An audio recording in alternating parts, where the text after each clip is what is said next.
Alright guys, sound yang korang dengar tadi tu datang daripada Multi Effects Boyne Audio BG300. Aku guna preset dalam ni je. Nama preset tu Joe Rock dan bunyi dia memang sangat-sangat ngam lah.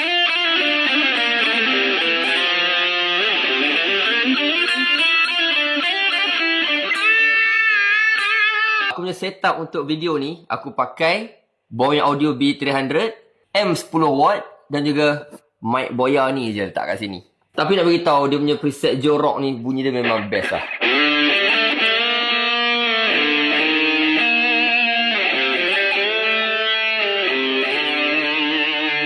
Dia punya delay pun cukup rasa, reverb dia pun sangat-sangat lemak. Bagi aku preset dalam ni pun dah sedap, tak payah pening-pening kepala lah korang nak ulik sana sini kan. Kalau korang nak buat preset sendiri pun boleh, tak ada masalah. Sebab dalam ni boleh load 100 preset. Dia dah bagi siap-siap preset kilang. Tapi kalau korang tak puas hati, korang nak buat preset sendiri pun boleh, tak ada masalah. Dia punya sustain pun panjang tau.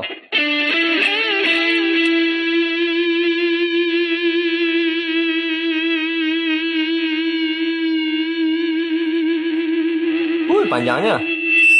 Memandangkan sustain dia panjang, kita main lagu ni.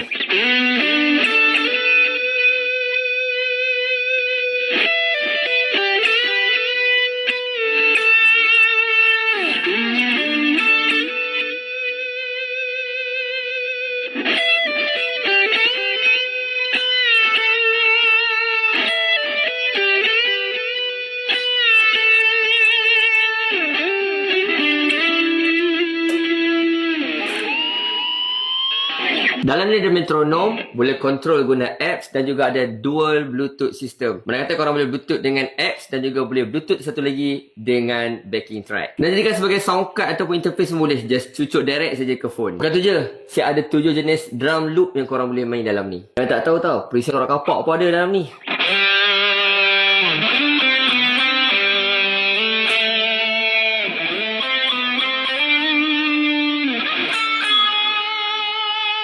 Compact, mudah, simple. Yang paling penting, harga dia tak sampai 300.5 tapi full of effect dalam ni. Sama ada korang main lagu modern ke, lagu klasik ke, tak kira apa genre pun, tak ada masalah. Macam biasa, Boyne Audio BG300 ada kat beg kuning tu.